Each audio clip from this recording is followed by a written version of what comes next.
Yeah. About to get busy with Evan's graduation stuff. It's about to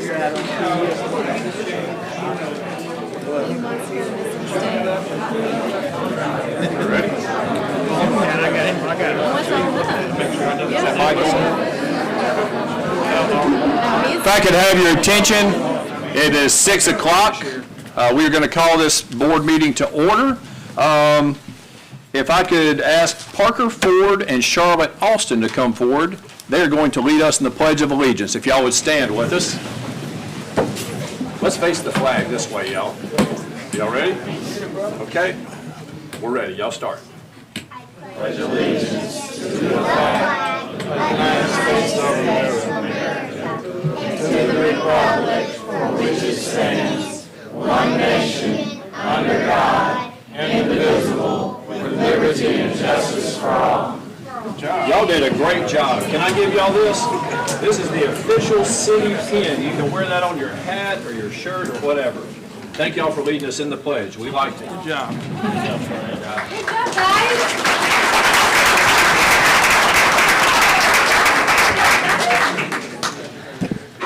Alderman Miller, would you lead us in our invocation?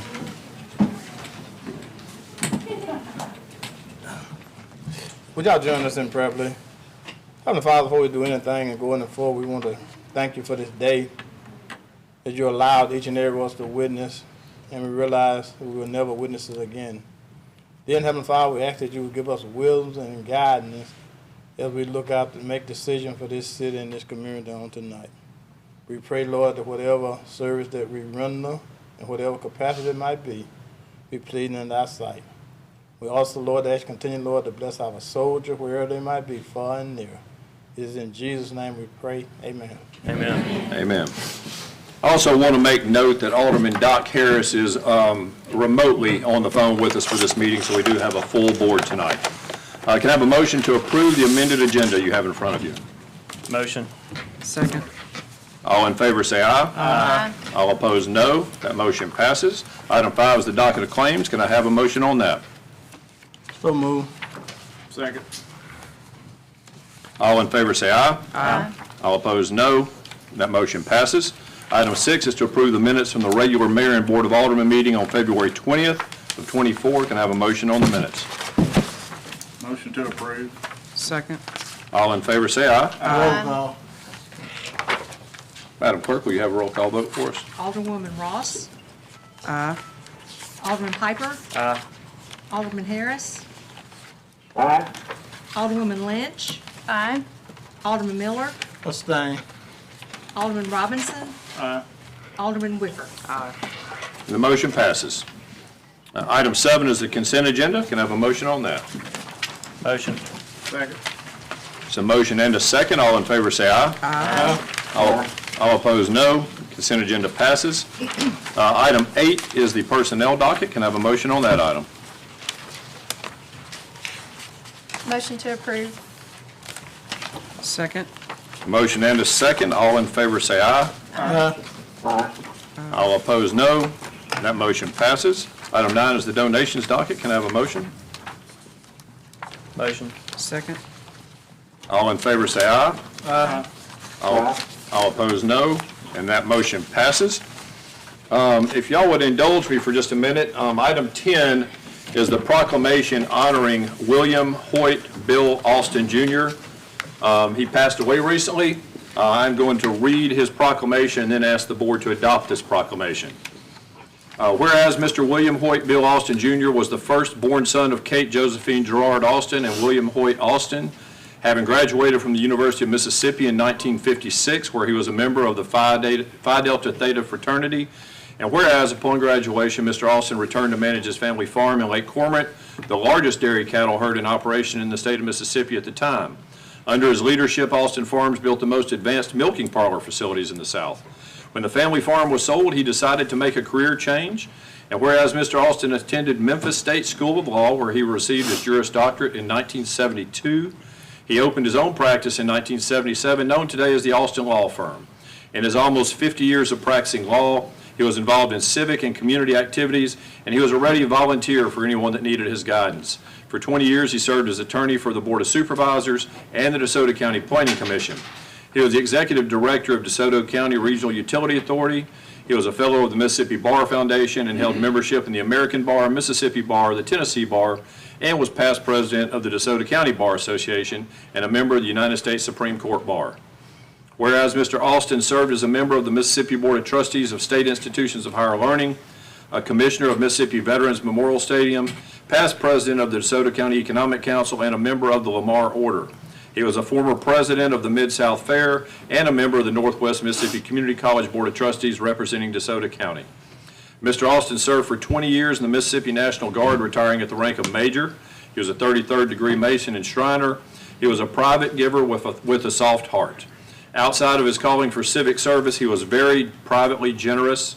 If he knew someone was in need, he would make sure he anonymously took care of that. And whereas Mr. Austin passed away peacefully on Monday, January 29th, at the age of 88, he was a lifelong resident of DeSoto County, Mississippi, with family roots tracing back over 150 years. He was married to the late Linda Turner Austin and is survived by his 3 children, Caroline Austin Rosser, Miriam Austin Monteith, and William H. Austin III, as well as 5 grandchildren, a great-grandson, his brother, 2 nephews, and a niece. He also leaves behind a big, loving, extended family, as well as a host of lifelong friends and respected colleagues.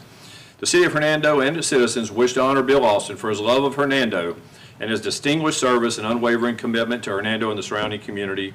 Therefore, I, Chip Johnson, Mayor of Hernando, on behalf of the Hernando Board of Aldermen, do hereby wish to honor with gratitude the life and service of Bill Austin to the citizens of Hernando.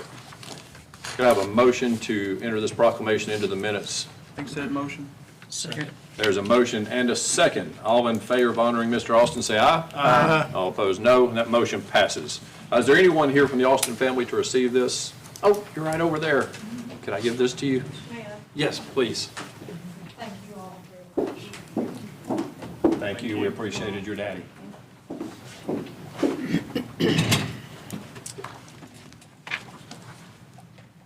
Now we're going to, on the next 3 items, recognize some of the students of Hernando High School and their achievements. This is kind of a big night for us, and I'm glad to see y'all brought your parents with you so they could see a board meeting tonight. So as we do this, if you would, with each group, we'd like for you to come stand up here if you don't mind, and we'll get a picture taken with you. I think it's important to note the coaches are here, the superintendent of education is here, and the first group we want to recognize is item 11, the Hernando High School boys soccer team for winning the 7A state championship.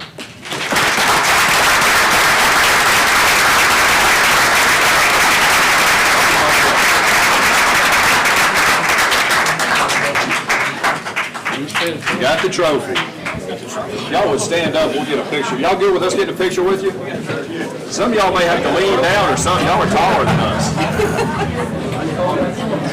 What's up, man? All right. Taller than us. You short too. I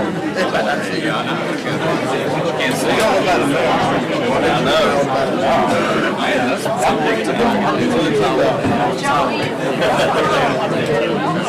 I'll just take it around some way. They're pretty tall. These guys are taller than us standing down there.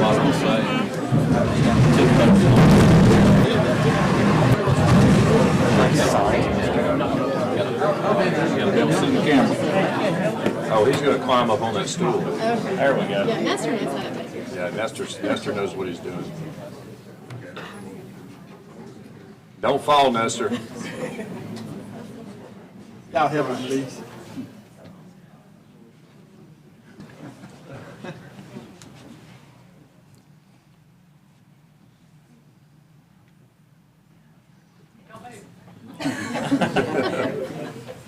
Any other parents that need a group photo, get it while you can.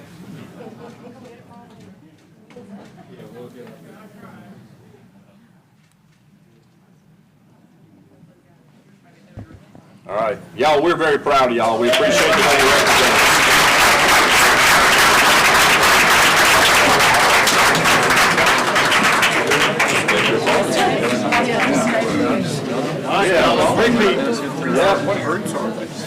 I do want to make a quick note. Some of the parents have brought this to the attention of a lot of us, and I know a lot of this team started their soccer careers in the Hernando Rec program. We're continuing to make that program the best it can be, and we hope that it has been an aid in getting y'all to this point.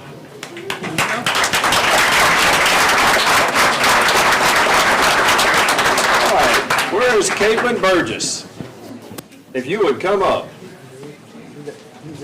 Caitlin is the girls cross-country Gatorade player of 23-24, and she won first place in the cross-country 7A state championships.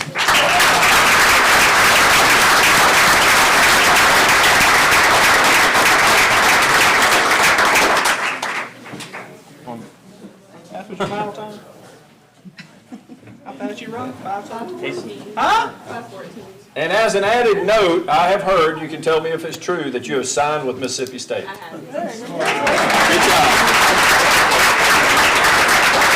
Even though your coach is an Ole Miss lady. We're very proud of you for the way you represent us. Thank you. Thank you. Chad, you I can't race her. All right, item 13. So it appears that we have another team to recognize. If y'all would please come up. The girls basketball team won the district championship this year for us.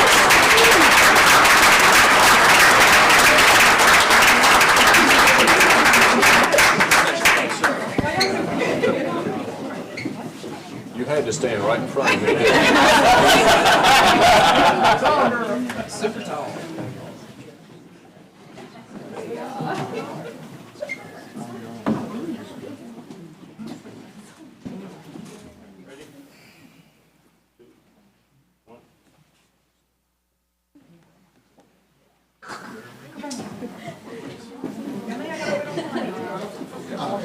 We got more parents.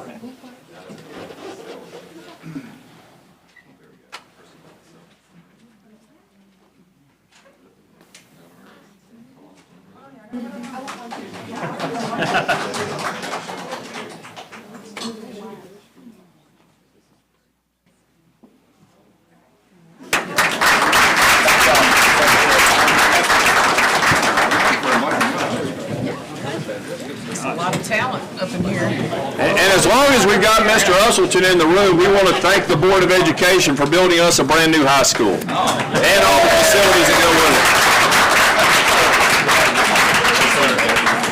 with it. We appreciate y'all. Thank y'all. A lot of talent. Y'all are welcome to stay. They're probably gonna watch it on YouTube. We are going to have our last department give us an update. The dispatch department is going to come update us today. Deborah Rosenberg, our new director. You're not new anymore, but we still consider you the new director. This will be your first time presenting to us. Yes, sir. Mr. Mayor and Board, thank you for letting me present tonight. I'm going to try not to keep things moving along because I don't want to keep too much of your time up. We appreciate that. Let's see. Can we make it bigger? Full screen?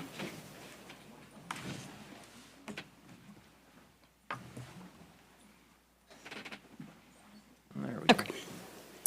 We are a 24/7 facility. We dispatch police, fire, and EMS. We have 10 full-time dispatchers and 11, including myself. I do go in there and work from time to time to keep my skills up. We have 3 working CAD stations. Hopefully at some point we can eventually get a couple of more. Looking at statistics from the past 3 years, we took a total of 27,471 calls for service, police, fire, and EMS. That is a 35% increase from the past 2 years. Regarding non-emergency calls, non-911 calls, administrative lines, we average 2,400 calls per month in our center. I know we're kind of a smaller agency within DeSoto County, but we do tend to stay busy because we have the expressway keeps us busy, and then the city itself, people coming and visiting. some of the things that I kind of want to touch base on, give you an idea of what we do regarding 911. With phase 2, which is where the cell phones hit the cell phone towers, phase 2 will give you a location up to 330 meters. That's little over 3 football fields. So Rapid SOS is something that's free and available to us at no cost. The county 911 board adopted that a couple years ago. They integrated with what 3 words to work with kind of getting everything narrowed down a little bit quicker or closer to the 911 caller. So they are able to get within a 10-foot radius versus a 3-yard, 330-meter radius. Again, it's no cost to the city. Prepared 911 is something that we implemented this past year. It is something that if a 911 caller calls in and say they're trapped in a building, we are able to send that caller a link. They give us permission to see their cell phone, see things going on through their cell phone. So we can actually see what they're seeing and able to give them word by word, like CPR in progress if we have to do that, or give additional information to the officers and emergency personnel responding. The disaster recovery plan is something that we currently have. We're just updating it a little bit. It's going to incorporate more of the county apparatus, police, fire, EMS that we would utilize. It would have all of our emergency information as far as like trunks, phone numbers, vendors, things like that. This is currently our comm center. Again, we have 3 working positions. Our current stations, the furniture was donated to us by the county when they did their remodel. It is somewhat aging. It's around 30 years old, but it is designed specifically for dispatch facilities. My goal or future goal within the next 35 years is to possibly renovate dispatch. Most of the furniture that you're looking at has a lifetime warranty. It is a nice investment up front, but it is worth it over the 25 to 30 year span. Currently, we have to use EMD cards. This is what we use when we have to give pre-arrivals, CPR, Heimlich, car entrapments, anything like that. We have to utilize these EMD cards, and sometimes they can be kind of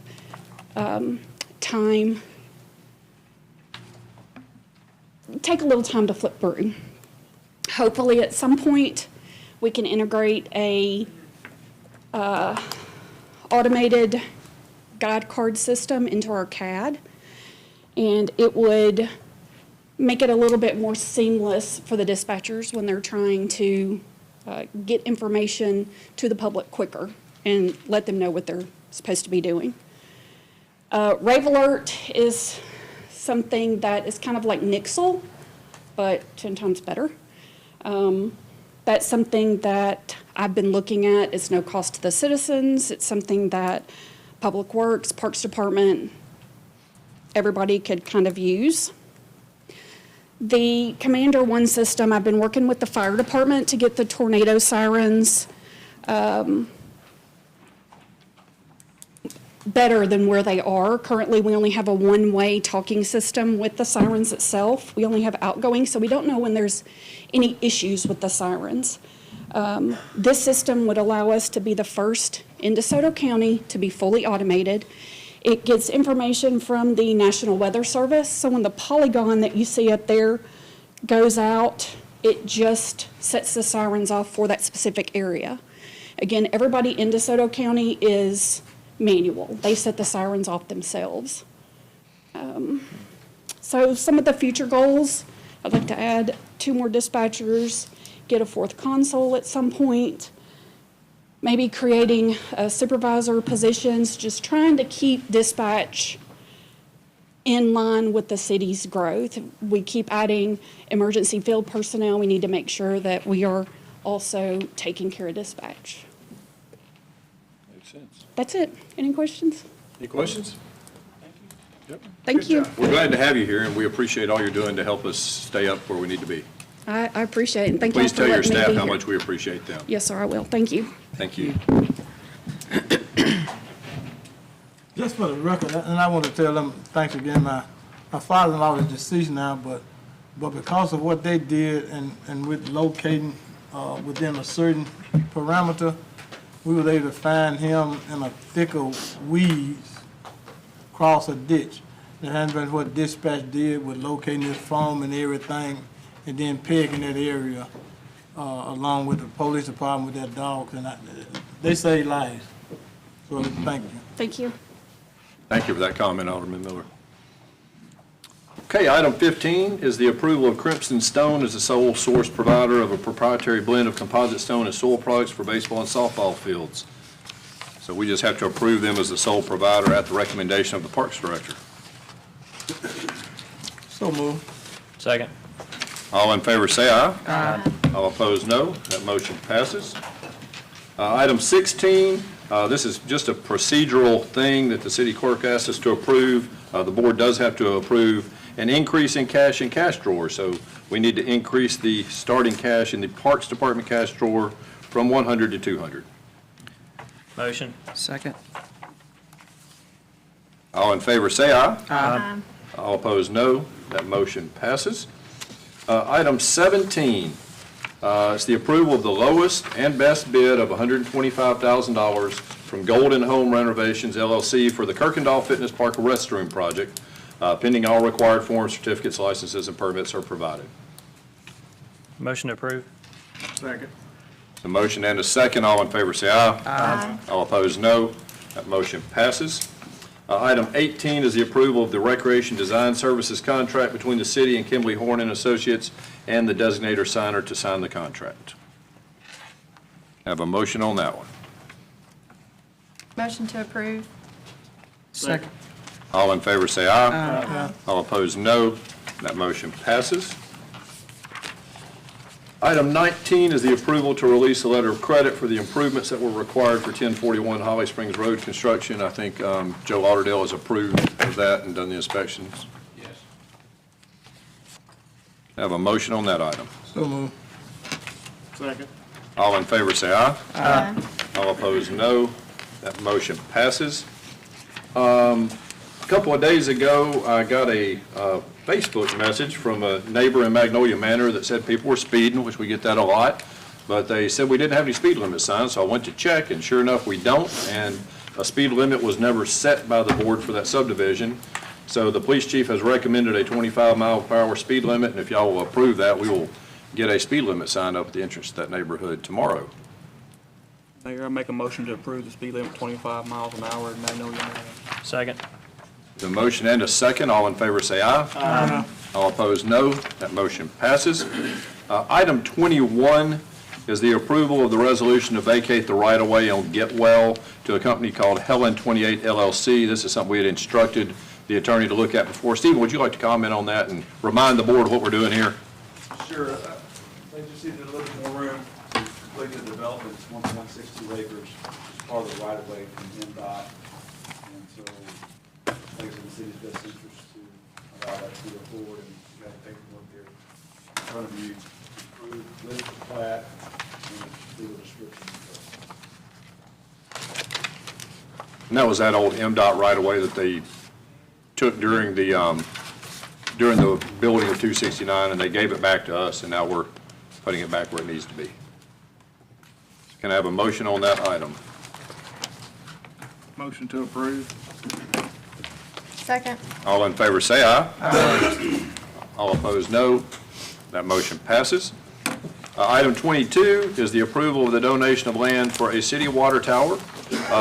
And this is coming from the Madison Lakes development, the owners Memphis Stone and Gravel. And they had asked that we get an appraisal of the property, which would help them with their tax issues. And Joe Frank is going to survey it, which I think he's already done. So if we could just approve that the land, accepting the land donation, and for Joe Frank to hire an appraiser to get an appraisal on that property.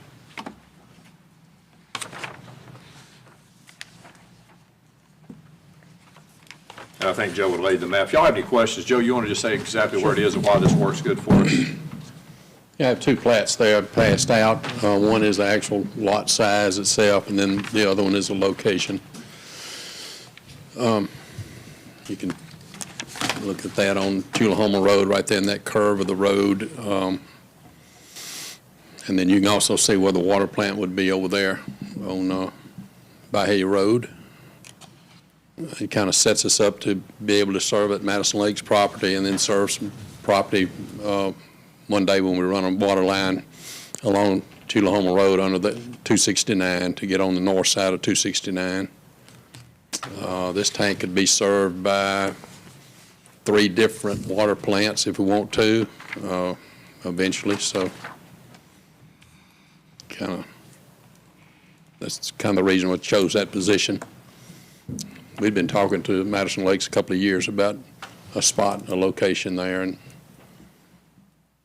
I think we kind of settled on an agreement that we can get that piece of property. Any questions for Mr. Lauderdale? If not, is there a motion? I had a question for our city planner, because I was just wondering on that development, like where was that left, I guess, or where are we currently in that process? Is everything? That was a big piece of this negotiation, actually, is when we met with Madison Lakes, the previous plan did not account for the realignment of McInville Road, which is what triggered the new PUD amendment that was done back in 2019, 2020. A piece of that staff report, and the reason it was tabled so many times and never actually made it back to the board, was it was contingent on the Madison Lakes developers providing a source of water production, which they did not have at the time. And so fast forward to now, ARPA funds have become available. The water treatment plant at Getwell has been provided for, and the ARPA funds are there available to pay for the elevated tank. And so really we only needed the location. And so the benefit to the city would be that we've got a location for the water tower that's elevated enough to serve a development in the entire area. And it's located in a way where Tullahoma alignment going north could serve water lines going north of 269. And then on the Madison Lakes side of things, they're no longer required to provide for production of water. And so that's kind of how we're here. Is they're donating the land, we'd provide the tower, and they would connect to it. And this probably wasn't the most advantageous place for their development to locate a water tower, but it was the most advantageous for us because it allows us to stay within our road right-of-ways going up Tullahoma and going under that bridge that's under 269. So it'll be cheaper on us in the long run and give us a straight shot to get north with water lines. So there was a lot of negotiating that went on before this to get to this point. Is there a motion on that item? I'll make a motion to approve. Second. All in favor say aye. Aye. All opposed, no. The motion passes. Item 23 is the discussion on an interlocal agreement with the county and DeSoto municipalities to fund 2 forensic scientists to handle drug-related cases. Our district attorney is here with us tonight to present, I believe. Yes, if you'd like to come on up. And I do know that today, just as a little background, Mr. Barton had met with us, with the mayors a while back and floated this plan, and it sounded like a good plan. We were kind of waiting on him to go talk to the county, and I believe yesterday the county voted to advise Tony Nowak to proceed with working with the other attorneys on an interlocal agreement and work out the details and then come back to them. So I was hoping you could give a very short presentation to the board of why this is needed and what you're asking for. Absolutely, Mayor. Thank you. And thank you, members of the board, for hearing me. Basically, in a nutshell, we're trying to address a problem with our state crime lab system where we have a huge delay in processing cases. So essentially what's happening is our good men and women in law enforcement will find a controlled substance, they'll send it to the crime lab, and they have to wait and wait and wait until they eventually get a result that they can give to my office so that we can further the prosecution of these drug-related crimes. The wait has become such a burden on our system that we're not able to prosecute all the crimes that we should be. And it's putting our officers in a situation where they have to pick and choose and prioritize which cases are worth moving forward on and which ones may not be. It puts my office in a position where we may not be able to meet our time requirements and deadlines to actually move forward on certain cases. And so in order to address this, we've come up with a solution to do an interlocal agreement where we could fund the salary of 2 forensic scientists. We have an agreement with the Department of Public Safety whereby they would allow us to use the state crime lab facilities and their equipment to house our own employees who would work exclusively on DeSoto County cases only. And so as soon as we were able to obtain funding, we could start immediately on working towards resolving this backlog of cases so that we can move forward on all the cases that we should be prosecuting and just instead of just the ones that we can. And so in a nutshell, paying or making this agreement to pay for these 2 scientists would allow us to more adequately represent the good law-abiding citizens of Hernando and the rest of the county. What kind of time difference are we talking about? Can you speak to that? Just what is it currently, and then what would the projection be on? Yeah, so on a lot of cases, we're actually running up on our 2-year statute of limitation where we're not even able to prosecute the case at all because it's taking up to 2 years to get the results we need back. On average, you know, we're looking at around 8 to 14 months most of the time. If we could have our own forensic scientists working, once we get past the backlog, it would be closer to 2 weeks. So we would go from pushing 2 years, most of the time closer to a year, to anywhere from 2 weeks to a month. And this is, of course, assuming we get through our backlog, which is very possible to do when you have 2 dedicated forensic scientists. So it opens up the door a lot. Would the existing employees down at the State Crime Lab do any of our cases anymore, or would they just stop doing ours and we would do them all with our 2 people? So part of the deal we would have with the Department of Public Safety is since we would have 2 people exclusively handling our cases, that would relieve them of the burden, so to speak, of DeSoto County cases. So that's part of the give and take is they can use their people to focus on the surrounding areas. Our 2 people would focus on just DeSoto County.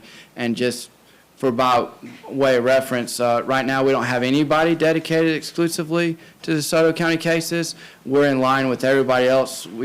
They get there when they get there. So yeah, but to answer your question more directly, these 2 people would be the only 2 people dealing with DeSoto County cases. Okay, thank you.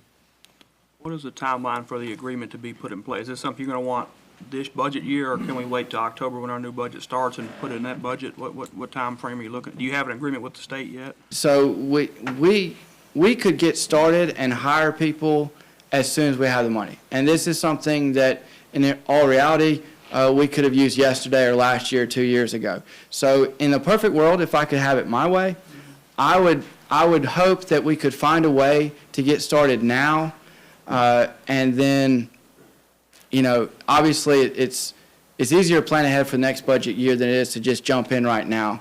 But I would ask if we could find a way to get started now, it would make a big difference because I know that the Hernando Police, this is something that they've addressed to us. They're turning in cases regularly where they say, hey, we didn't get the results in, we didn't get them in time, we can't pursue these. So we're actively turning down cases from Hernando, like every grand jury.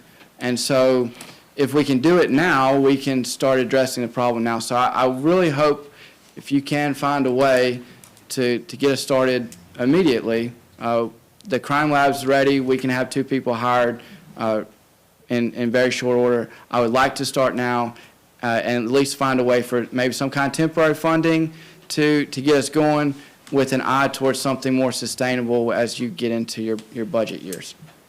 Good. We heard everything else, but I have not heard costs yet. 2 things. when I relate to cost. First of all, what's your anticipation on how the cost will be shared between the county and municipality, number one, because we do have a population difference. So I'm pretty sure that our expectation from the city of Hernando will not be the same as in the, I call it the big four, because we are the smallest. And then also on that, what is the cost and benefits of two scientists? We talked about it, we talked about the facility they'll be able to use the facility and thing, but at the end of the day, even with temporary or stopgap funding, we need to know what's the total cost of two scientists, estimate, I know, you know, with benefits and everything. Yes, sir. So I'll answer your second question first because it's the easiest to address, and I'll back into your first question. In terms of total cost for two scientists, when you take into consideration their actual salary, fringe benefits, and all that goes with it, I think we can safely accomplish our goal with $250,000 a year, which would obviously be divided, and I'll get to that. It's important that we have level 2 scientists because they would not need the training and supervision that level 1 scientists would require, and that affects the cost in the totality. But I would cap this at it should not cost any more than $250,000 to have both of them with all their fringe benefits and everything. In terms of cost sharing, I don't have much to do with deciding, you know, how the split occurs. I've just been asking all the cities and the county to join in, and I would assume that each city would have their own city attorney. I know the county attorney will be involved, and they're certainly free to negotiate whatever cost sharing or split seems reasonable. But if you take into consideration the county and the 4 larger municipalities, you know, it should not cost. If it were an even split, it should not cost either unit more than $50,000. If it were an even split. Now, if you get into the population or caseload or this or that, I'm sure there's a good conversation to be had. But I also believe that this benefits everyone in a great way, and I believe it'd be in everyone's best interest to do it. And so I would hope that y'all would be willing to enter into those negotiations to see what's fair for Hernando. But you know, I don't have the authority to say, hey, Hernando should pay this percentage and Olive Branch should pay this percentage. I think I would leave that to your representatives to figure out. I was just asking the question because I think that's something that we would definitely be looking at, and I think 2 criteria that would definitely be looked at is, number 1, be the number of drug cases each municipality have per year, along with population, because population don't necessarily dictate how many cases that you might have with drug related. Right. Even though we might be lowest in population, we might have more drug cases, you know, than say in Horn Lake. I'm just using that. Right. So I'm pretty sure that the mayor would, you know, have our attorney to look into something like that, and to look at those criteria, population and based upon historical data on the number of drug cases that each municipality have per year. Right. You know, something like that is, you know, just a starting point, you know. Yes, sir. And I think you had given the mayors, you had given us just some total case numbers for each city. Would you be able to break them down into drug cases? I believe that the handout that you received on that occasion you're referencing, I do believe that was specific to drug cases. Okay. Now, the interesting thing about that is, you know, let's say there's a traffic stop where someone has maybe 3 or 4 different baggies of various drugs. Then that would be 3 or 4 different exhibits that go to the crime lab. So even though it's one case, it might have 4 exhibits. And And since we're in Hernando, I'll talk specifically about Hernando. You can all be very proud of the Hernando Police Department. They're a very proactive unit. They punch outside their weight class because they are so proactive in trying to maintain the way of life we enjoy here in Hernando. And so I think that if we were to enter into this type of agreement, it would give the police department the resources they need to know that, hey, if there's someone we want to go after, we can, because we're not having to pick and choose.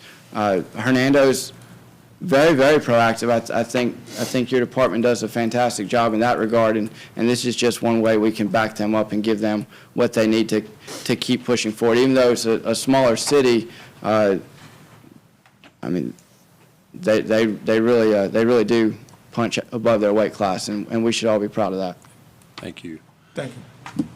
So, another question? No, I was going to say, I think that if there's no other questions or discussion on it, I think we could just ask our city attorney to, speak with other attorneys from the municipalities in the county, and then whenever y'all get that figured out, negotiated, then we can deal with it in executive session, right? Yeah.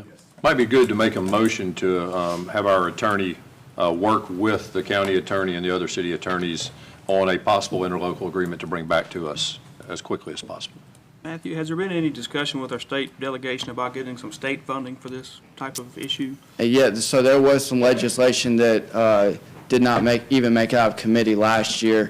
I think the feedback I'm getting is that the state is more or less intentionally underfunding the crime lab because they want to see more local governments kind of make this their own issue.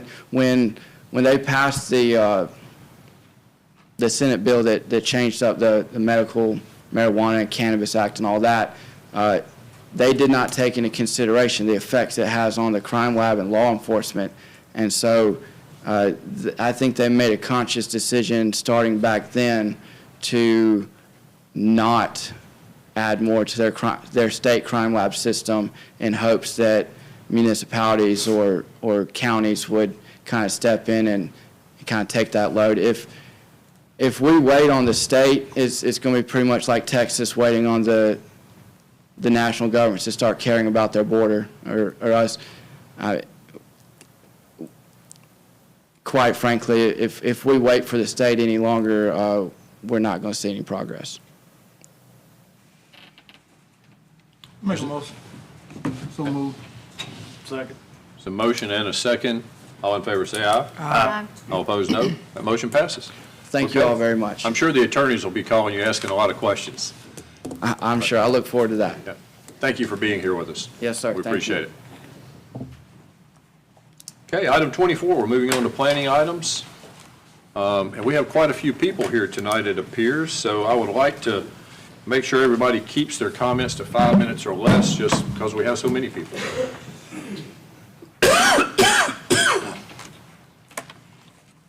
All right, first item, PL 1783. The request is for a zoning map amendment and preliminary development plan approval of a rezoning from R12 to PUD of .319 acres at Elm and Robinson. The property is located on the west side of Robinson Street on the east side of Elm, Section 13, Township 3, and Range 8. John Lovell's here tonight representing the application. A little background.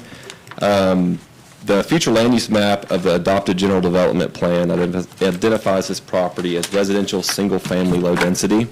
And I'll get into that here in just a second of what the recommendations of that plan say. This was heard by the Planning Commission and denied with a vote of 4-3. And so with the vote tonight, a supermajority vote is required for an approval. The next two applications tonight are rezonings, and so I'll read this for the record of the legal criteria for an amendment to the zoning map of how this proposal amendment would conform to the general development plan, why this existing zoning district classification of the property in question is inappropriate or improper, and major economic, physical, or social changes, if any, have occurred in the vicinity of the property in question that were not anticipated by the general development plan have substantially altered the basic character of the area and make this proposed amendment of the zoning district map appropriate. And the applicants provided responses to each of those questions. The preliminary development plan, originally the applicant proposed 3 units and 6 parking spaces as detailed in the site plan attached. I believe in the negotiations with some of the neighbors, he's reduced that to 2, but I'll let him confirm here in just a minute. The proposed building elevations are included in your staff report to fit some historical character of the area. Full review does occur when permitting is requested through certificate of development, but we will refer to those elevations as a guiding document. The proposed development does have access to city water and sewer, and the next step, if approved tonight, would be a final plat application for the property. As I mentioned, the Planning Commission did hear this application and voted to deny this on a vote of 4-3. I did include proposed motions to approve, deny, or table in your staff report. And then mentioned the comprehensive plan earlier. For single-family low-density dependent, the recommendation is for 2 to 3 units per acre. Conservation of development and clustering is an option with a limited number of secondary or accessory flats. And the purpose, location policy, and land use and density policy are listed in your staff report as well. I included maps of the existing zoning districts and the site and area maps to give you some context of what's in and around the property. And Mr. Lovell's here tonight representing the application, and I'm available if you have any questions. Any questions for Austin? I have a question for Austin. We kind of had a little meeting with some of the neighbors, and a couple of issues they brought up, and Natalie may help me. I think you were taking notes, but they said they thought this may have been spot zoning or something. So is that, in your opinion, is that what this is to you? I don't think it's necessarily spot zoning. It's residential to residential use, and there are similar uses. Now, I will say the burden of proof is on the applicant to demonstrate a change has occurred to justify his request, but I don't think it is spot zoning. And then I think, Natalie, did they say something about the parking issue there? Is that anything you think about that? So that came up in the Planning Commission as well, and the parking calculation for the number of units originally presented of 3, the required minimum number of spaces was 6, and that's what he provided. I do understand he plans to reduce the number of units, but maybe keep the same number of parking spaces, but I'll let him officially address that in here just a minute. The property just south there said some things about drainage. Are you familiar with any drainage issues on that property? I'm not. I know there's a significant topography change from east to west on the lot. And as I mentioned, so certificate of development is where the formal design review and permitting comes through, and we could refer to the city engineer if you see fit. Any other questions for Austin before the applicant comes up? Okay. Mr. Lovell, would you like to speak? Good evening. John Lovell, 1650 Single Tree Drive, Hernando, Mississippi. Like Austin said, I'd originally presented a 3-unit townhome, and because of the concern with parking, I took it from 3 units to 2, but still going to put the same amount of parking required for 3 so that the parking would not be an issue. I bought that lot 16 years ago, just waiting for the right opportunity to build a rental there, and just based on some of the stats we've seen tonight, there's obviously a need for more housing. I'm a real estate agent. Housing has become very expensive, so rentals are a great option for people that can't afford homes. But in that general area, we've seen new construction with Mickey Davis's project. Now we got John Stevenson finishing some of those lots up. They look great. But there's just a need for more housing in this area for people that want to move to Hernando. At that meeting, there was also a concern with the gas meter on the corner about it being a dangerous corner there. So I called Atmos and had them out to the lot, and I've got a deal worked with them to move that meter 65 feet to the east of where it is now, which will get it off that corner, which will, get rid of the blind spot there and make it a safer corner. So. Any questions for Mr. Lovell? So what sort of, Austin just mentioned the change in the neighborhood. What sort of change do you see to? Yeah. Well, since I've owned that lot, Natalie, I've never seen new construction on Elm. We've got new construction on both ends now. which tells you there's a need for housing, or people wouldn't be developing those properties. So just more people wanting to move to the area. I've got 2 rentals right there off Elm, and they stay full. And I've got a list of people that, looking for rentals right now. It's every other day I get a call about rentals. So, and there's just a need for more of it, or I wouldn't be trying to do this. I'd just build something different. But I'd like to build something really nice on that corner. It is the entrance to Elm Street on that side of the Elm, and it's R12 zoning, just like the other duplexes are in the area. So, I'd just like to build something a little nicer than just a normal rental house. I know this was asked during the planning commission meeting. It looks like based on the minutes, they asked about fencing, like I guess on the two of the sides of the property. Is that? Yeah, if we get a rezone, we can come back for the design. Like Austin said, y'all will have a big to-do with that to make sure it's done exactly like it needs to be done. So we can add fences if we need to.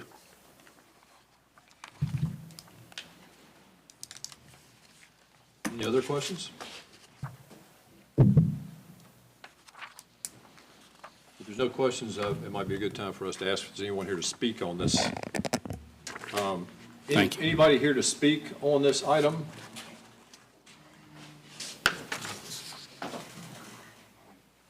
Miss Amy, you're the first one to stand up.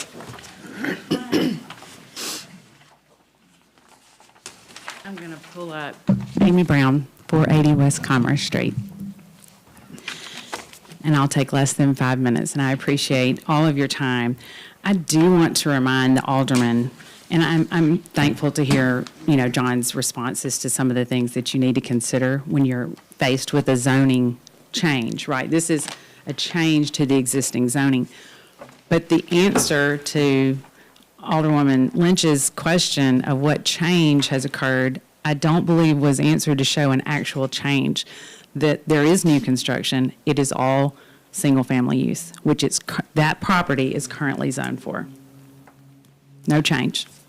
Mickey Davis's development that John Stevenson is finishing is single-family residential.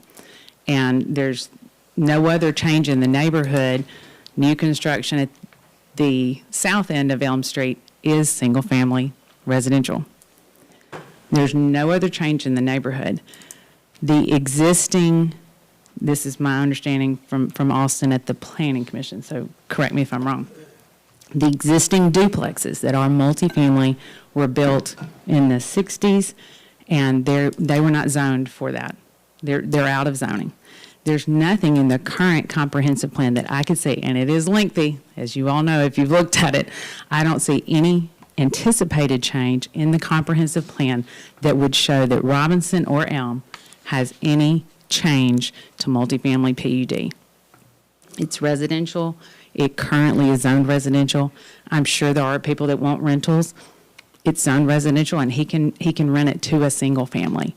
And for those of us who live in and border this neighborhood, to keep it residential just because it looks nice is not an exception to the zoning ordinance. So I just want to take a minute. This is Article 17, as I understand it, of the City of Hernando's zoning ordinance.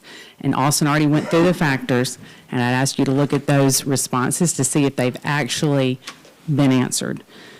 But you're also legally bound to consider, like, the Supreme Court cases that speak to zoning. If you want to look at City of Biloxi versus Hilbert, and there's another case that concerns citizens to protect the Isles and Point versus the Mississippi Gaming Commission. And the Mississippi Supreme Court gives such good guidance to city governance. Let's see, either the city council or the board. Before property is reclassified, an applicant seeking rezoning must prove by clear and convincing evidence either that, one, there was a mistake in the original zoning, or two, that the character of the neighborhood has changed to such an extent as to justify rezoning, and that a public need exists for rezoning. And I just don't think that's been met in this case. And to set this precedent, just to say for one homeowner, what does that do to every single property owner in the area? That the next person who buys a house on Elm Street just wants to reclassify it as multifamily? Where does the single-family residence go, for that zoning? So I just ask you to consider those, and if you have any questions for me, I'm happy to answer them. Any questions for Ms. Brown? Thank you for your time. Thank you. Who else would like to speak? Yes, sir. Mayor, Board, Russell Jordan, 521 West Commerce Street, Hernando.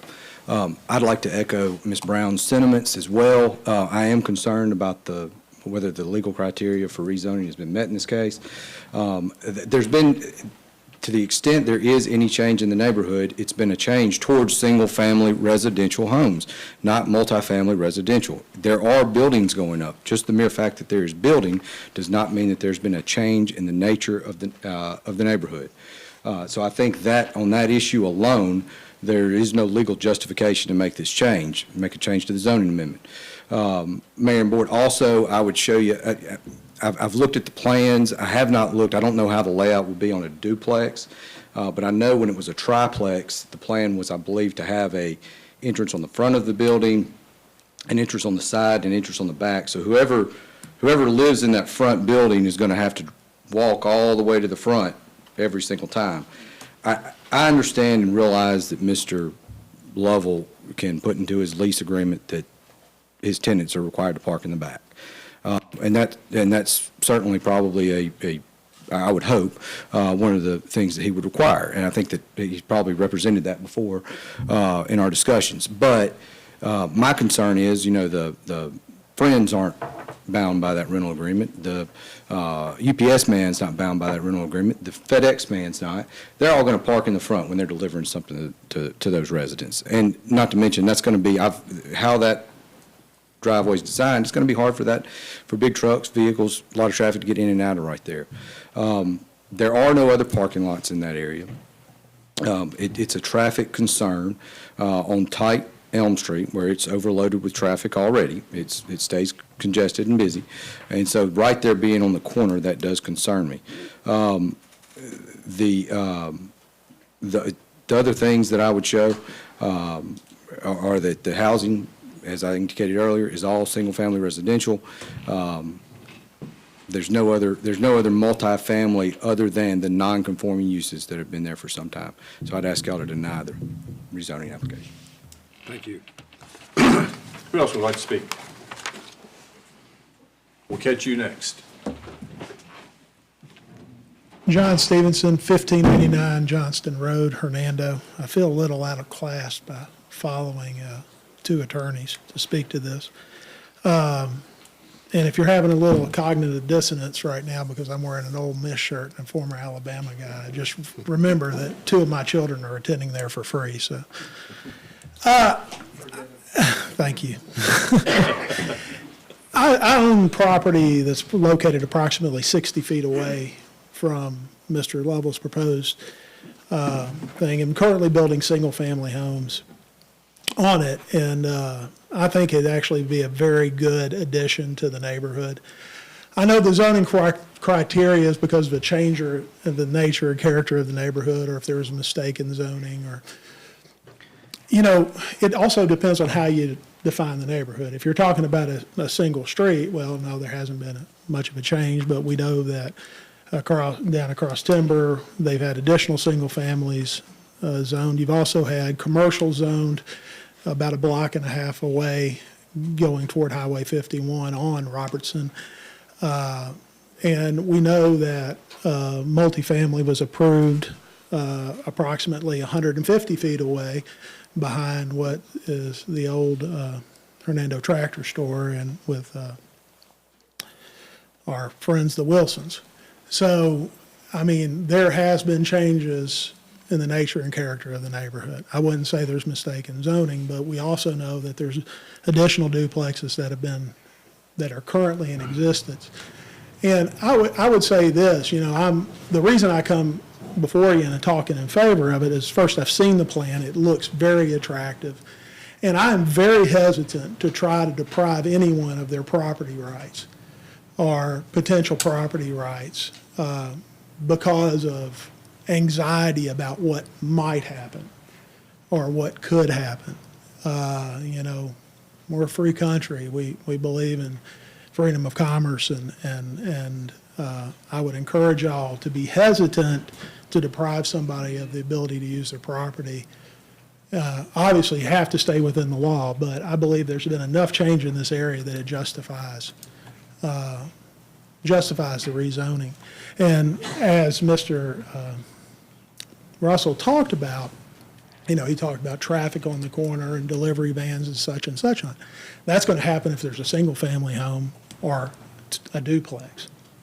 You're going to have the same Amazon delivery truck and FedEx delivery truck arrive by there as you are with a single-family home as a duplex. And they're still going to have the same problems. That's, to me, is more of a problem with the city engineer having something to address maybe capacity issues on the roads than this zoning issue. So I just wanted to give my 2 cents in based on what I saw, and I was talked to Mr. Lovell before, and we were talking about it, and I'd appreciate you for whatever it's worth. That's my opinion. Thank you. Thank you, Mr. Stevens. Yes, ma'am.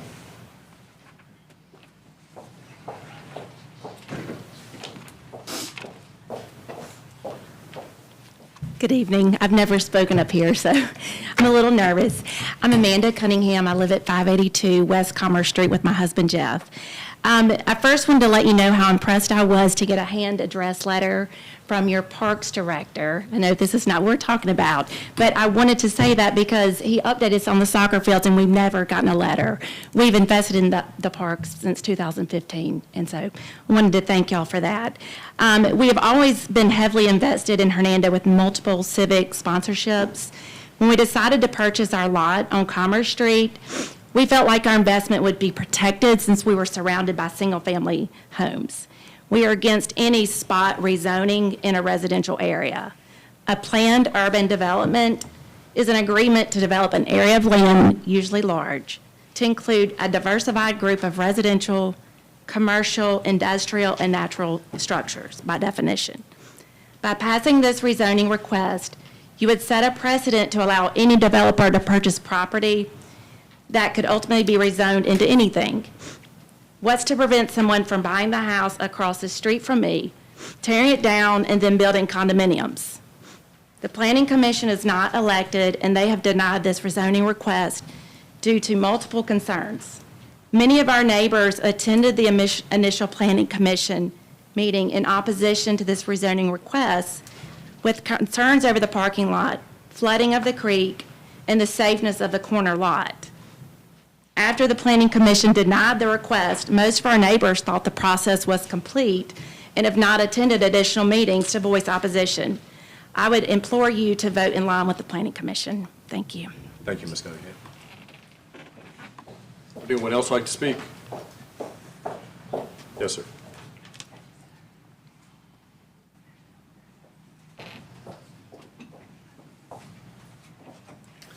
Mr. Mayor, Board, I'm Barry McDermott, 94 Pleasant Bend Cove, Hernando. Like I said, nothing about his building or anything that is, that is against us, or the number of people, the parking, everything that's been discussed. One thing that hasn't been discussed is the handicap situation as well.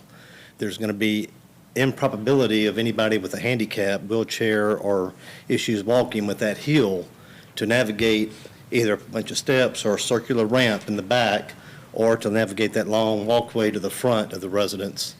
I don't know if it's going to be a duplex now, still 3 stories, so it's still going to have somehow to get upstairs and 2 on the bottom. I don't know how it's going to be designed, but that's another consideration to think about is future handicap issues of that area. I know you can take out a parking spot, make 1 more handicap, but as far as transversing into that area, how it's going to be. Just wanted to add those comments. Thank you. Thank you, Mr. McDermott. Anyone else? Anyone else? Hey, Rhonda Purdy, 2358 Elm Street. I do echo my neighbor's concerns with the plan and the changing of the zoning, especially setting a precedent for other developments in the future. There is a lot for sale to the west of this lot, and it is, zoned residential. And who's to stop someone from buying it? And this setting a precedent for a change in zoning could do that as well. We walk the neighborhood a lot, and it is a concern. There is on Elm Street, for that unit that would be in the front, there is a fire hydrant right there. So that would prevent their guests from parking on Elm Street. They would have to park on Robinson, on that hill where people fly over the hill. When we walk that way, we have to cross traffic because we know not to walk against traffic going up that hill because we could get hit. If we cross traffic at the bottom of the hill, if someone's flying over that hill and people are parked there, they're going to just, go to the other side and they could hit a pedestrian. With John's development across the street, there will be more people walking now towards the square. And to me, it's a safety concern. That's my main thing against it, as well as setting a precedent for future developments. Thank you. Thank you, Ms. Purdy. Anyone else? Any questions from the board for the developer or for Austin, or comments? Is there a motion?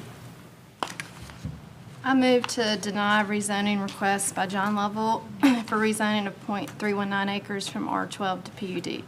Subject property is located on the south side of West Robinson Street, east side of Elm Street in Section 13, Township 3 and Range 8, based upon the following findings, 1 through 3. There's a motion to deny. Is there a second? Second. There's a motion and a second. Madam Clerk will have a roll call vote. Alderwoman Ross. Yes. Alderman Piper. Nay.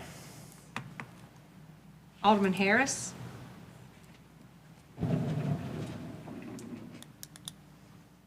Alderman Harris, are you there? You may be muted. Yep. Nay. Alderwoman Lynch. We heard you. Aye. Alderman Miller. Alderman Robinson. Alderman Wicker. Aye. Okay, that motion to deny passes 5-2. We'll move on to the next agenda item.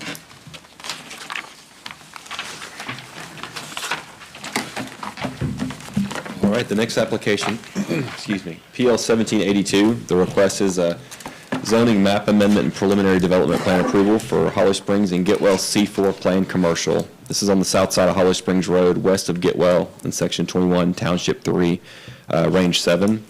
Byron Houston's here tonight with Houston Engineering representing the applicant. As I mentioned, this is a rezoning request to go from A to C4 Plan Commercial on 2 acres on the south side of Holly Springs Road, west of Getwell. For the background portion, on the future land use map, it was heavily discussed at the Planning Commission meeting. The subject property is located in the master plan residential land use designation, which has quite a variety of subsets, the most applicable of which I've listed in the staff report, but it does allow for modern, attractive, efficient retail and professional commercial facilities along major arterial roadways. It specifically excludes distribution centers, but I've included that language in the staff report as well. Interestingly enough, this property is one of the 4 corners located in the city limits. The other 3 are located in the county. And so I did pull the future land use map for the county as well, included that in your staff report. And as you see, the northern half of the county's map on the back portion of your staff report there does show some commercial uses planned for on the northern side and some rural residential uses on the other 2. A little bit about the development plan particularly. It does have access to city water and sewer, and this does serve as a preliminary development plan. The timetable of how this got to y'all tonight, on January 9th, it was heard by the Planning Commission, and they voted to table it to give the applicant an opportunity to work with some of the neighbors on the use chart for some uses that they felt were inappropriate. They came back to the Planning Commission on February 13th with that amended list of uses and some amended landscape plans. And it was voted to, recommended for approval 6-1 at that Planning Commission meeting. It was in front of y'all at the last meeting, and it was voted to table again, and that's why we're here tonight. The plan uses, there are 18 listed in the staff report. That is the governing document for this planned commercial. So this is very similar to a PUD where those uses are all the uses that would be allowed. Any modification that would be required to come back. Also, the site plan and building elevations would be tied to this plan text. So that would be the governing document for design review to make sure it looks as it's presented tonight. The legal criteria, as I mentioned in the last application, are the same for this. This is a rezoning. And so how this proposal conforms to the general development plan, why the existing zoning district is improper, and what changes in the area have come to justify that change. And the applicant's provided a narrative, and he can speak on that more tonight, of his opinion of what those changes are. As I mentioned, I've included the site and location maps to give you some context of what's in the area, as well as the county's general development plan language, since this is one of the four corners, and in order to be a little bit cohesive, I thought that was good information to have. The bulk requirements are common. The setbacks, maximum building height, all that is typical for a C4 and is not proposed to be changed. The primary changes from the first Planning Commission to the second was the elimination of several uses, and so those 18 uses is all that could go on that lot. Mr. Byron Houston's here tonight representing the application, and I'm available if you have any questions. Any questions? So, obviously, there's 16, 17 uses that are listed here for this. The reason that it's going to be they're saying it's going to be a C store and probably something else. They're going to have a parcel or an out parcel for some other kind of business potentially. I believe that it's going to be like a bay in the actual building. I don't know if there's going to be a location for another building, but those other uses is all that could go in that bay. Okay. There's nothing necessarily that ties them to this specific. I mean, does this, if it's approved the way it's been submitted to us, does it tie them to this drawing and yes, sir. Everything? Okay. It would be what's in this document here. Okay. Any other questions for Austin? Would Mr. King like to speak? I'm Byron Houston, by the way. Oh, Mr. King's not here. Shane couldn't be here tonight. Okay. He had church obligations. I was looking around for him. My name's Byron Houston. I'm with Houston Engineering, P.O. Box 3087, Oxford, Mississippi, 38655. This property is in an area that has steadily grown over the past 10, 15 years. There's more traffic out that way, and the proposed use generally conforms to the future development plan, in that there's planned retail on the north side, and some of the use that we're trying to apply here generally conforms to what the City of Hernando plan has in it. And the things we're trying to do to work with the residents and everything, we're putting a nice buffer zone in, fence, stuff like that. The building will look very residential. I mean, it'll look very similar to the houses there. The fuel pumps will be in the back, and the canopy for it will be something that you really don't see around here very much. It'll be a gable type roof with wooden beams, and be real nice looking. And the store proposes to sell neighborhood market type items inside. You possibly can come pick up bread, milk, some vegetables and some fruits, stuff like that, on the outskirts of town. And that would minimize a bunch of trips that people in the outskirts make to, the McInville area, where the traffic's already just really convoluted. And anyway, the population growth in that area, in just that area over the past 4 years, has been 10.54%. The project also proposes widening Holly Springs Road on our side of the road. And we would also widen a portion of the Getwell Road there. And if the traffic study that we have to do before we go to site design review, if it reveals that we need to do a right in, right out on Holly Springs Road, we'll do that. But I think we got generally good access to it, and I think it'll be a good place for a store of this matter. And but in our design and everything, we'll take care of any kind of concerns that the city may raise after we begin design, if approved. Any questions? Questions for Mr. Houston? Okay. Thank you. Thank you, sir. Is there anyone here to speak on this item? Yes, ma'am.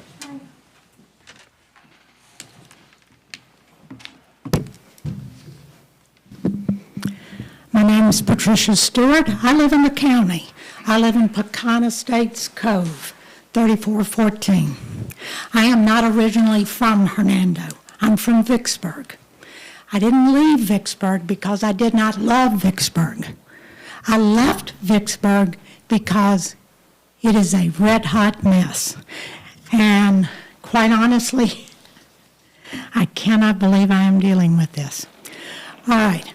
Whoever thought comparing a convenience store to a plant nursery, I cannot get that. A convenience store sells snacks, sodas, beer, cigarettes, over-the-counter drugs, ibuprofen, all of it overpriced. Now, let's be honest. If you needed something for a headache, would you go to the convenience store? Would you go to Walmart, Walgreens, or Kroger? You don't have to answer. I know. What's the nursery selling? Plants. All right, I can't object to plants, sorry. What's the convenience store got that I have a problem with? Fuel. Flammable, hydrocarbons, hazardous materials. Brought in by a fuel tanker. Now, you may not be super familiar with this area, but Holly Springs and Getwell Road do not form right angles. It's kind of offset. There are obtuse angles and acute angles. Interestingly enough, yesterday, a short wheel-based water truck coming west on Holly Springs wanted to turn south on Getwell. Had to back up a couple of times to make the corner. But by all means, let's bring in a fuel truck with an 18-wheeler. No problem. All right. The biggest issue that most communities have with convenience stores, and no, this is not just my opinion, Southland Corporation, the parent company for 7-Eleven, recognizes this. It is a problem. People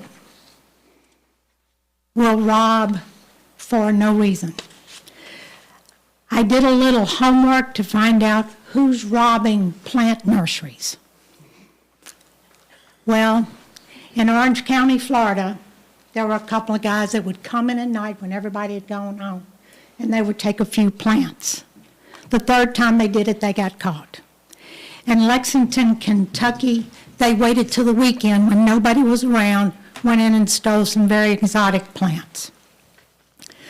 And in Austin, Texas, somebody made quite the haul with a $49,000 theft, but there were no weapons. No one was injured. No one was around except the thieves. Convenience stores are open. Their security system is laughable. Check Jackson, Mississippi. They're requiring convenience stores hire private security firms because most convenience stores only have cameras. And the bad guys are not afraid of that. They are watching the news to see if they're on there. And convenience stores are normally robbed with weapons. Weapons that do more than make noise, weapons that can kill people. Now, if you look at a map, there's a lot of fuel and gas stations in our neighborhood. Have any of you guys had problems filling up your cars because you couldn't find a gas station? Brand new gas station at Holly Springs and Mackinville, Cash Express. The gas is a nickel more than a few hundred feet down the road at Murphy's. Look, you may not like Walmart. My mother and father were one of those little mom and pop stores that Walmart just about destroyed. But Mr. Walmart knows how to do things. Convenience is more than having overpriced products. It's having lots of things to choose. Your clothes, your medicine, your food, your entertainment, sell it at a discount. I'm sorry. Anybody that buys milk from a convenience store is walking to that convenience store because they don't have a car. Which, by the way, there are no sidewalks.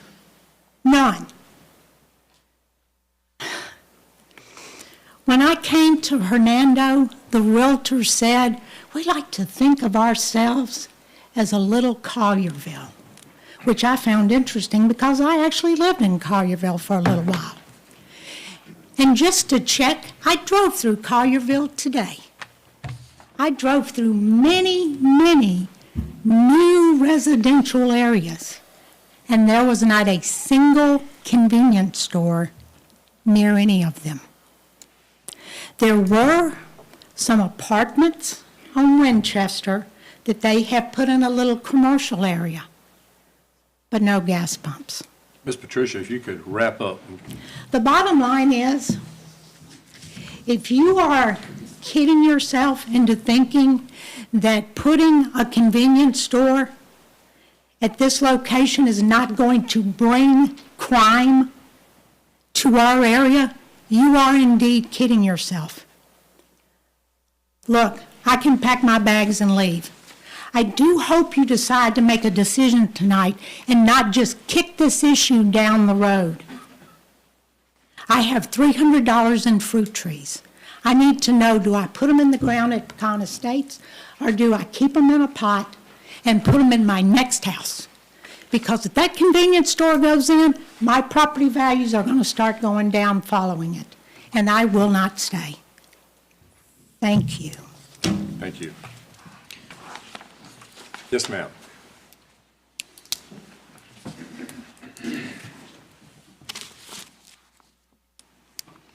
I'm Kathy Davis Sanders, and I have lived in that area for 80 years. At the time, we had 3 convenience stores, and that wasn't enough. As far as crime is concerned, we didn't have crime because they're our neighbors. That's a wonderful neighborhood out there. What I have seen presented as far as the structure makes me so happy. It's beautiful, and it's an enhancement for our area. We are growing in such a way that we need to be able to provide milk at the corner. When I drive and I'm out there and I need something, I have to drive to Walmart or somewhere in town, or go across Cowater Bottom to the little convenience store there. I just speak in favor of what we need in that community. Thank you. Thank you, Ms. Sanders. Yes, please.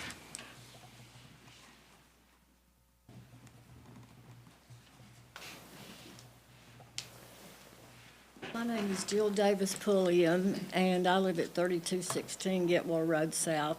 I'm the only person that lives at these four corners for now, and probably forever. But there's been drastic changes out there. There's been so many I've lived there all my life. There's been so many subdivisions. There's Short Fork, Fieldbrook. I mean, I know y'all know all of them. Estates of Grays Valley, Jefferson, Fountain Gate, St. Ives. It goes on and on. But we don't have any type of retail establishment out there. And I'm like Kathy, I don't really want to drive to town. We've been trying to get a store out here for quite some time now. And it has yet to be approved, but the traffic, I did have the traffic count, and I think I told you at the last meeting, I don't remember what it was, but as you know, just about everyone is taking Getwell to get to 69 now. And it used to be very rural, it was country, but now it's a very, very, very busy intersection. And I just hope that y'all will approve it this time. Okay, thank you, Ms. Pulliam.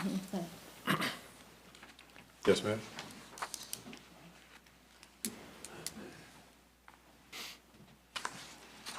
I'm Kay Dawson. I'm a Hernando resident. I've been one for 15 years.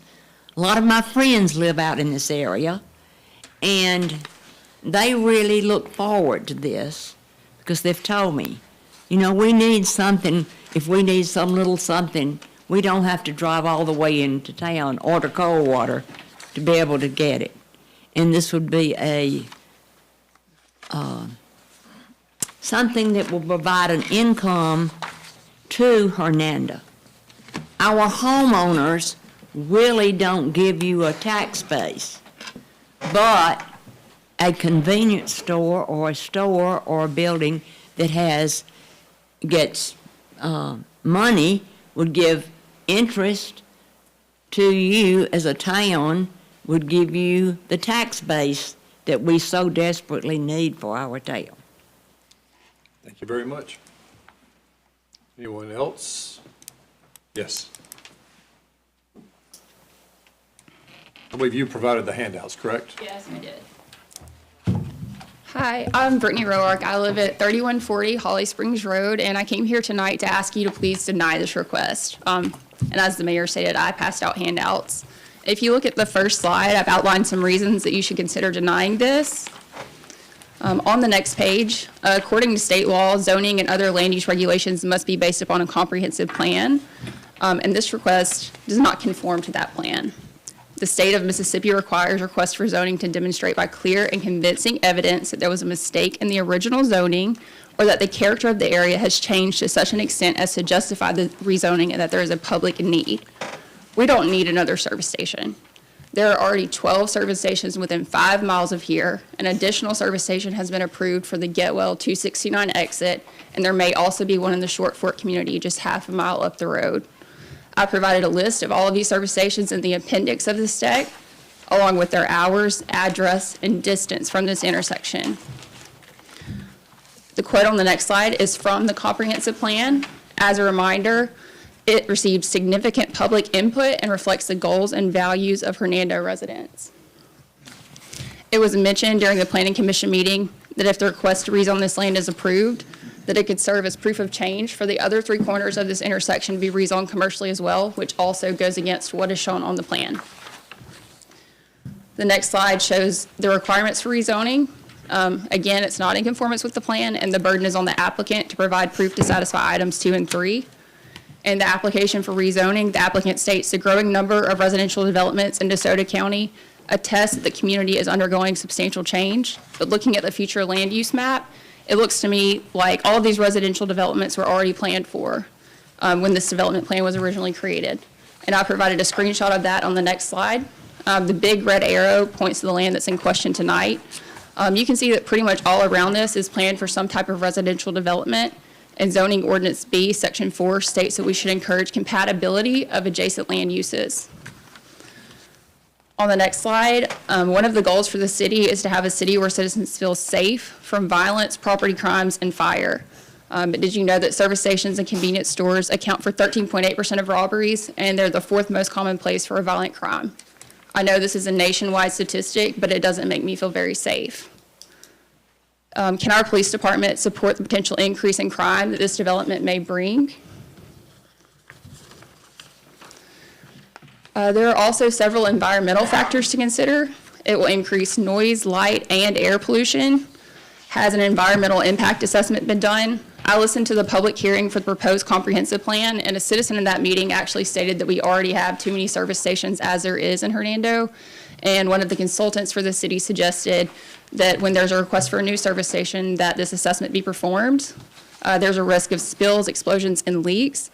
And there was actually an explosion at the Hop-In service station in Memphis just this past January, and the entire store was lost to the fire. You know, what is the capacity of our fire department to deal with a gas station fire, and do we have a plan in place for this? Where is the closest fire hydrant? How will this impact our city's fire rating? On the next page, in the comprehensive plan, it states that adequate infrastructure should be in place before development is allowed to occur. There's not adequate infrastructure in place to currently support this. Even the applicant recognizes that. And in their application, they stated they would work with the city to add a center turn lane to both Holly Springs and Getwell. Will this be done before the development is allowed in accordance with the comprehensive plan? The next slide discusses why this could be viewed as spot zoning. This area is mostly residential and open farmland. There are no other commercial businesses within a half mile of here outside of a small landscape store. And in the January Planning Commission meeting, the former director of planning for the city actually stated that you can make a strong argument that allowing this would constitute a spot zoning. In Modak Truin versus Johnson, the Mississippi Supreme Court held that a zoning amendment to permit an inn to conduct commercial operations in a residential area was illegal spot zoning. The court held that the sole purpose of the rezoning was to benefit the inn at the detriment of the community, and this is a much heavier commercial use than that of an inn. There are several people that live in this area that feel this will be a detriment. I started an online petition, and I also went to a few homes with a paper petition, and I have over 100 signatures from other residents that are opposed to this, and I have provided you with a copy of that as well at the back of your handout. Finally, if you look at the last slide, it discusses why there is no public need for this. We already have sufficient facilities providing these services nearby. There are 12 service stations within 5 miles of here. The public was polled when the comprehensive plan was put together on what types of businesses they would like to see added to the area. I didn't see where anybody asked for another service station. I'm not seeing the need that Ms. Pulliams said that we have for another gas station. I know she lives right across the street from here, and this is just a rumor, but I've heard that she's planning to sell for commercial property, sell her land for commercial if this is approved. As a resident of this community, I'm fine driving 2 minutes up the road to get my gas and milk to keep my family safe. For all of these reasons, I ask that you please deny this request for rezoning. Thank you for your time and consideration. Thank you, Ms. Roy. Is there anyone else? Yes, sir.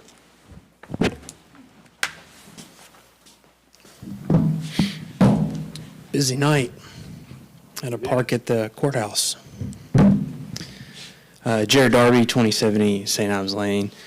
There's a lot of good presentations from both sides of the issue this evening, and I want to draw your attention to maybe one that is in the weeds or maybe we're not considering a little bit. But this is a intersection of two main roads, and as our staff had pointed out, that the county already has future land use maps for some of the intersection corners as commercial. Eventually, this is going to be commercial. It's not going to be developed as anything else but commercial. And when I first saw the rezoning sign, which was very late, by the way, I immediately called staff and said, hey, what are we doing here? We've been through this dog and pony show before. I'm talking about on the county side on another corner for a gas station. And staff informed me it is a convenience store with a list of other uses.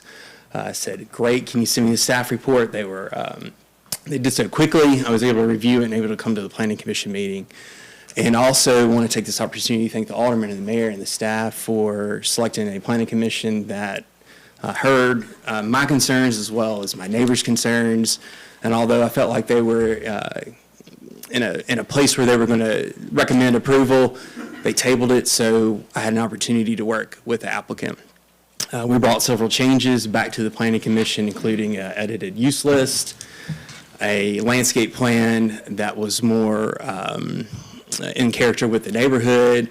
I wanted to make sure we weren't getting any sort of stadium lighting. You've seen some gas stations that can really pour on the light.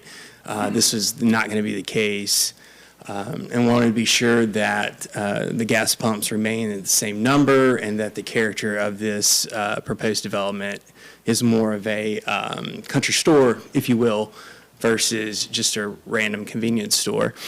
The Planning Commission did recommend approval, I believe, 6-1-5-2-6-1, and we thought, well, let's go before the Mayor and Board of Aldermen and see where we stand there. And this is kind of the issue I want to bring up. It's going to be commercial, and when you have an applicant that brings forth a type of quality commercial that is being brought forth, the pitched roofs, the divided light windows, the landscaping, the lighting, all of the items that he or she is willing to bring forth to provide character with the commercial development, with the residents, the surrounding residents. I think you got to pay attention to that because, one, if approved, it will set the precedents for future commercial in and around that area. And this, you have it in front of you, it's a pretty impressive package altogether. And the list use is not very dense. It's a light use list, and I think for the future of that intersection and for our residents, I feel that this proposed convenience store, as it sits before you with the limited use, with the architectural characteristics that this package will govern, I would ask that you would approve this for the future development of our intersection. Thank you. Thank you, Mr. Darby. Anyone else? Any questions from the board? I wanted to ask our planning director, could you give us an update on the Ridgestone PUD that's right behind this and adjacent to this? Yes, sir. Infrastructure is currently being installed. It's under development. I expect to see the final plat this year for at least the first phase. Okay.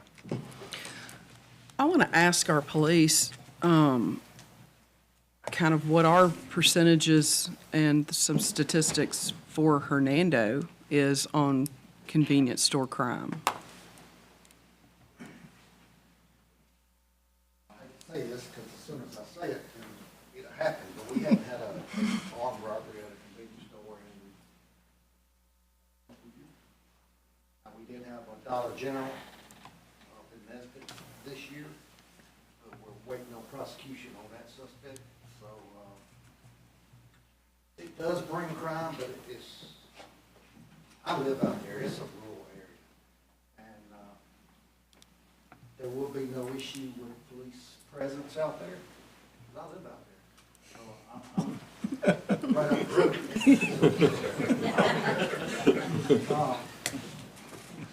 As far as the neighborhoods around, we very rarely get in calls. If it does, it's for speeders. We all know how that is.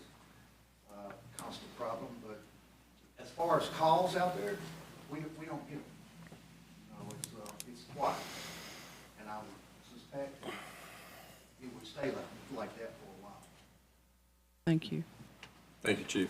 What about our fire chief on some of the environmental hazards and our fire ratings and just because? It's not going to affect our ratings whatsoever. Okay. It's just not big enough to move to change anything.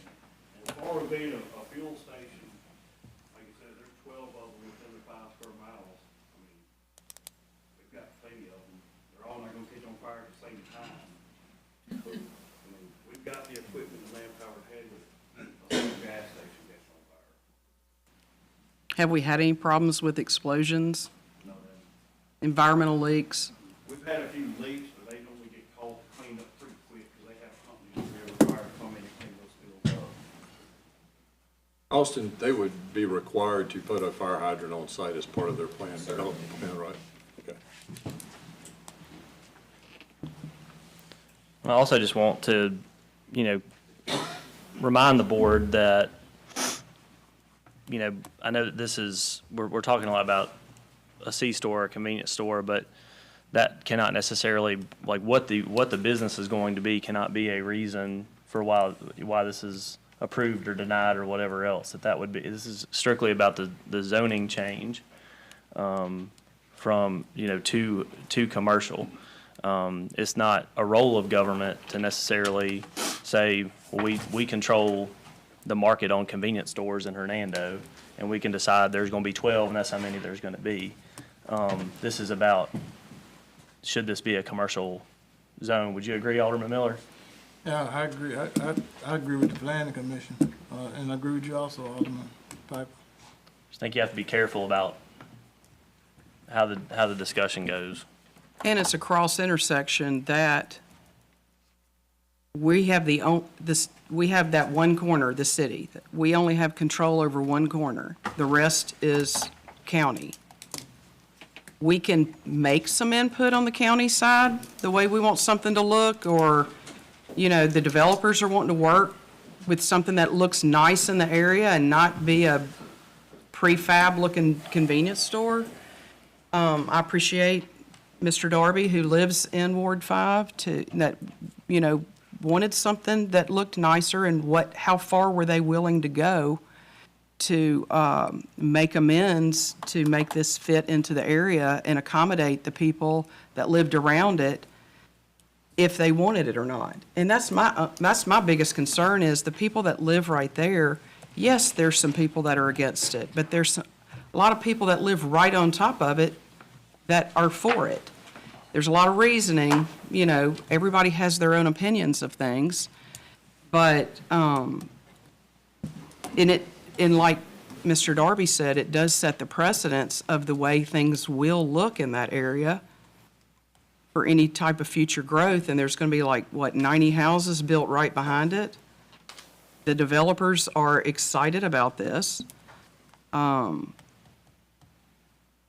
me saying this, I'm not saying I'm gung-ho or I'm totally against it. I'm just making points of asking the police and asking our fire chief just these points that were brought up, because I want it to be on the record that those are valid concerns, but,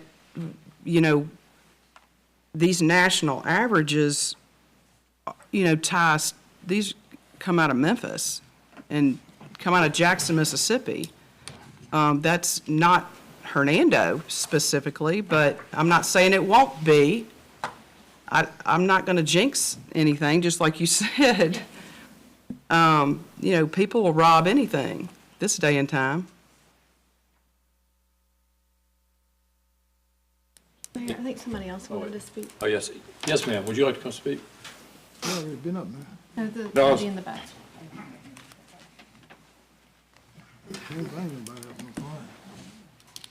Carolyn Richards, 339 Kimber Lane, Hernando. It's been a few years back, but the county denied a zoning change, or I don't know if it was zoning change, but it was zoning request to put a convenience store, gas station at the, and Austin, you remember that one. That would be the northeast corner, and that was denied. My saying is, it's zoned right now for agriculture. You have to remember, every time you make a zoning change for something like this, okay, it sets a precedent. And then it's easier for the next person that wants to come in the agriculture part. But that's commercial, they got that rezoned, so now you have to make an exception for us because you approved it for them. Why can't you approve this for us? I'm just saying it sets a precedent down the line for more commercial zoning. Thank you. Thank you, Ms. Richards. Did you have something new you needed to say? I just wanted to say, Please come back to the podium and make sure you address the board. Patricia Stewart again. I just wanted to say that from that intersection to Memphis, Tennessee is 12.5 miles. It is a straight shot. You do not have to turn left. You do not have to turn right. You just go north and south. If you do not believe Memphis knows you're here, you are wrong. At the last meeting, the judge talked about there was more transient affidavits, people who are not from here. We are not the problem. You're right. Memphis is, and it is one of the most, if not the most, dangerous city in the United States. I And they will have say, cars. thank you, but I will say, we're not going to tell businesses not to come to Hernando because we're worried about crime coming from Memphis. We have a very adequate police department, and they're doing their job. Nothing else, Mayor, I'd like to make a motion. Yes, sir. You got any more comments? Any more comments? I make a motion to approve the rezoning requested by Shane King with Houston Engineer, representing the owner of the property for rezoning and preliminary development plan for 2 acres from agriculture to C4 plan commercial. The subject property located on the south side of Holly Spring Road west of Goodwill Road in section 21, township 3, range 7, based upon the following finding 1, 2, 3. Second. It's a motion and a second. We'll have a roll call vote. Alderman Harris. Aye. Alderwoman Lynch. No. Alderman Miller. Aye. Alderman Robinson. Aye. Alderman Wicker. No. Alderwoman Ross. Aye. Alderman Piper. No. And the motion passes 4-3. All righty. We'll move on to item 26. A few of the aldermen, and maybe all of them, have asked about the traffic situation at Mackingvale and Green Tea Road. We're starting to get a lot of wrecks there since Mackingvale has been opened, newly widened. It's becoming extra concerning because there'll be a new school there next year. So we just wanted to discuss it. I will tell y'all that just recently I called Mitch Turner with MDOT. He is the district engineer. He has promised me that he is initiating a traffic warrant study on that intersection and will include the data that will come with a new school and a new subdivision across from that school. He also told me something I did not know. If y'all remember in maybe 17 or 18, the former administration, as part of the deal with getting the exit there, was required to sign something saying we would not stop traffic or slow traffic at that intersection until the traffic warranted. He told me that in 2019, there was a traffic warrant study done, and it was decided that there could be some sort of traffic device installed there.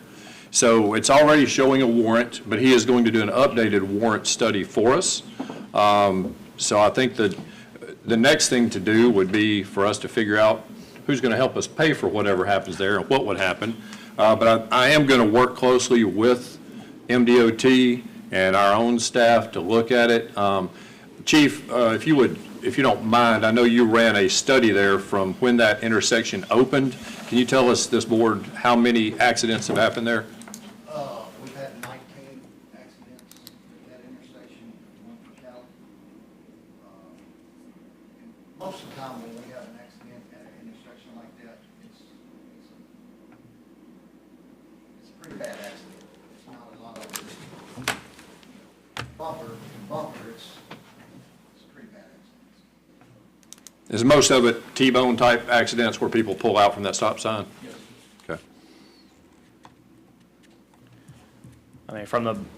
Literally from the moment that intersection opened, it was almost immediate.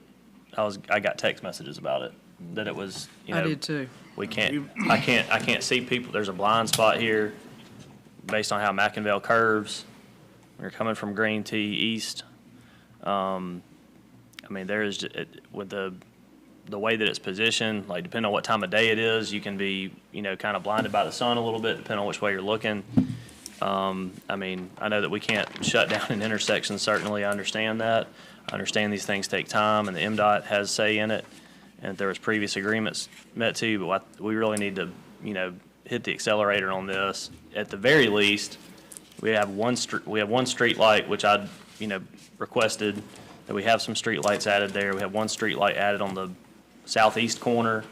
At least have better lighting there, to account for whether it's daylight savings time or whatever else is going on, just to help people to be able to see what's going on there. Because it does, I don't know what the specifics are. I would guess the accidents are happening in the morning or at dusk when the sun's kind of setting or going up, or at nighttime. Most likely, probably not all over the place. Okay. There's certainly some 18-wheeler traffic that comes through there because of, because of AWG. It's just, we really have to get this resolved before that high school opens. And I know that that's next August, but in the world of government, that's like 2 weeks from now. That's right.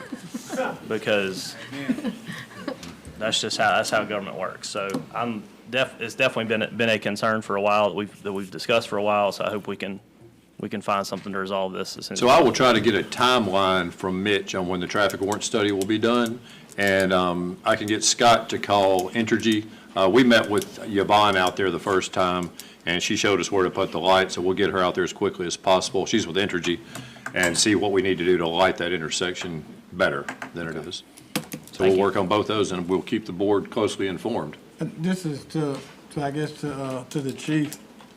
In the meantime, while these other things are taking place, it's really not cost prohibitive. Is that we can use some type of flashing lights and thing that's at these stop signs to bring more awareness and things that get, because everything we talk about now is gonna take some Right. time. But installing flashing lights, at these stop signs at the intersection, bringing more awareness. I mean, We've actually got flashing lights at the stop signs. but we need to. I believe they have the lights. But we might need more. What I'm saying, Yeah. we might need. Find something Are you to talking bring about an more. overhead flashing light? Just on the stop sign where On the they stop flash. sign. You're I'm not, saying you're not, to add an overhead one. no. I think too, it's the signage in every direction. Yeah. There needs to be more signage in every dangerous intersection ahead. That's what I'm Like, saying, there's just- been a fatality at Yeah. the intersection. I mean, why all these other things going on, just cost a sign, things like that. We can't overdo it. We'll work with Joe Frank and the chief and see what we can come up with for enhancing safety there in the meantime. Because it is a real issue. The stats the chief gave us show that. Hey, look at the stop sign at Getwell and Holly Springs Road. It's a big flashing one. Okay. Do these have, sometimes in the county, they have like reflector strips going all the way down the stoplight. Y'all seen those? Do these have those? We could add that in a moment. We will do all those things and send y'all updates via email. Thank you. And thank y'all for all agreeing that it is a critical issue we need to look at. All right, we'll move on to item 27, utility adjustments. Motion approved. Second. All in favor say aye. Aye. All opposed, no. That motion passes. Motion to adjourn. Motion to adjourn, second. All in favor say aye. Aye. All opposed, no. We are adjourned.